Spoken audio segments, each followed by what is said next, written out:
How many God-given dreams have you and I left unrealized because fear placed us in a prison that we could not escape from? Let me ask us another question.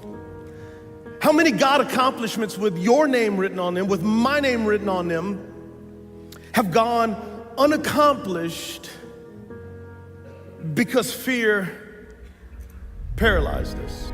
Think about that question. So here's the deal. If you continue to live in fear, your family, your friends, your church, and the world will miss your unique contribution. Standing around your bed, the ghost of the dreams, the ideas, the abilities, the talents given to you by life, but you, for whatever reason, you never pursued those dreams. You never acted on those ideas. You never used those gifts. And there they are standing around your bed looking at you with large angry eyes saying, we came to you and only you could have given us life. And now we must die with you forever. And the question is, if you died today, what dreams, what ideas, what leadership, what books, what gifts will die with you? A very good friend that I lost recently, Miles Monroe, said, the wealthiest place on the planet is not in the Far East where there's oil in the ground. It's not in South Africa where there are diamond mines. He said the wealthiest place on the planet is the cemetery, because there you find potential never realized. There you find dreams never pursued. There you find people allow themselves to be imprisoned by fear and living a small life. Face our fears. I grew up as a compulsive stutterer. One of my greatest fears in life was talking in front of people, because when you stutter, it doesn't go so well and people laugh at you.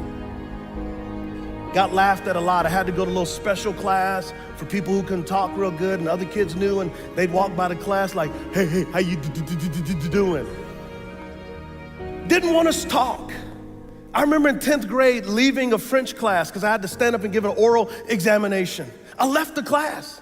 It was too painful. I didn't want to be laughed at. The teacher was very merciful and let me come in after class and everybody else left to give my message. I'm a compulsive stutterer. I'm a brand new Christian. Why would you send me to go? And all of the memories and everybody making fun of me, and I could see myself being on stage like stuttering and not knowing what to do and embarrassing myself again. And I was arguing with God. God, why would you do this? Why would you have them call me? Surely there's somebody better who can actually put words together. Why would you send me? If I can raise my son Jesus from the dead, I can move your tongue to talk.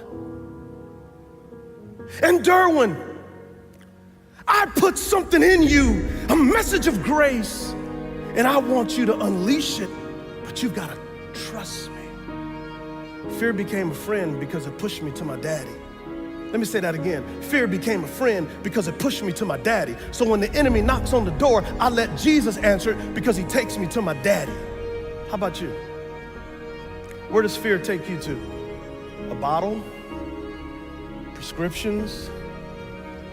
So I went down there and I preached, and note cards have fallen out of my pocket, and shared my story, and at the end of it, a bunch of people came to Jesus. And God was like, see, I got this. I'd rather try and fail than to